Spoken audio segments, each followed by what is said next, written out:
Endi biz mana shu mijozni deylik, umumiy savdosini, istoriyasini, ya'ni tarixini agar yuklab olmoqchi bo'lsak, mana shu kiramiz. Qachongi savdo, masalan, mana 18.07dagi savdosi umumiy qachondir olib ketdi. Deylik, bir kunda olib ketdi. Bir haftada yarmini qaytardi, keyingi haftada qolgan yarmini qaytardi. Ungacha qanchadir mahsulot olib ketgan. Demak, ular olib ketgan sanasi ham alohida hisoblanadi. Deylik, o'sha umumiy birinchi olib ketgan sanasini, mana shu sanadagini hisoblab, biz uni istoriyasini ko'rib beradigan bo'lsak, mana bu yerda mana glazok tugmasini bosib ichiga kiramizda, chop etish degan tugmani bossak bo'ladi. Chunki mana shu qismda qancha olib ketgan mahsuloti, qanchasini qaytargani, qancha qo'shimcha xizmatdan foydalangani, mana bu yerda mana taksi va hokazolar haqida hamma ma'lumot mana shu yerda saqlangan turadi. Chop etish tugmasini bitta bossak, to'liqligicha mana istoriyasi shakllanadi. Mijozning to'liqligicha ma'lumoti, olib ketgan sanalarini mana nomlari bilan farqlari, kunlari, qaytargan sanalarini qaytargan bo'lsa, mana shu ko'rinishda ikkiga ajratib hisoblab beradi va pastda qo'shimcha xizmatlari nomi bilan narxlarigacha ko'rsatib beradi. Mana shu ular uchun asosiy dalil vazifasini beradi. Shu orqali biz mijozlar bilan oldi-berdini, ijarani shakllantirib tushunib olsak bo'ladi.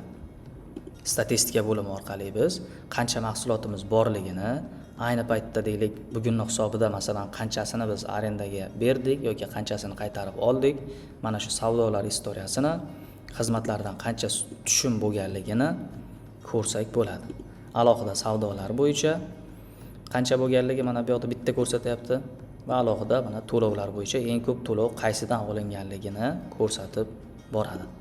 Va xizmatlar bo'yicha ham alohida qancha xizmat bo'yicha tushum bo'lganlarini ham shu yerda hisoblab borsak bo'ladi. Demak, tizimning ichida Telegram bot qismida bizda statistika degan funksiya ham mavjud. Uni bosganimizda bizga asosiy mana 4 ta turdagi statistikani ko'rsatadi. Bugungi kun, bir haftalik, bir oylik yoki qaysidir sektorda qanchadir muddatdagi statistika kerak bo'lsa yuklab olsak bo'ladi. Bugungi statistikani bossak masalan, tayyorlab beradi, qaysiki shu bugungi kunning hisobidagi qancha mijoz qo'shilgani, qancha mahsulot kirim chiqim qilinganligi, to'lovlardan umumiy qancha tushum bo'lgani, xizmatlardan qancha tushum bo'lganligini ko'rsatadi. Va xuddi shunday Excelda bizda generatsiya qilib fayl ko'rinishida ham yaratib beradi. Dasturni mobil ko'rinishda ishlatish uchun ham qulay qilingan. Mobil qurilma orqali bemalol kirib, uni ishlatib, xuddi qanaqa jarayon ketayotgan bo'lsa ko'rib, kuzatib borsa ham bo'ladi.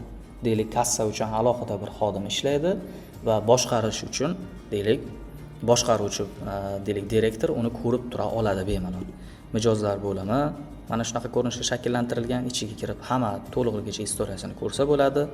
Statistika ham xuddi shunday mana bu yerda ko'rinib turadi.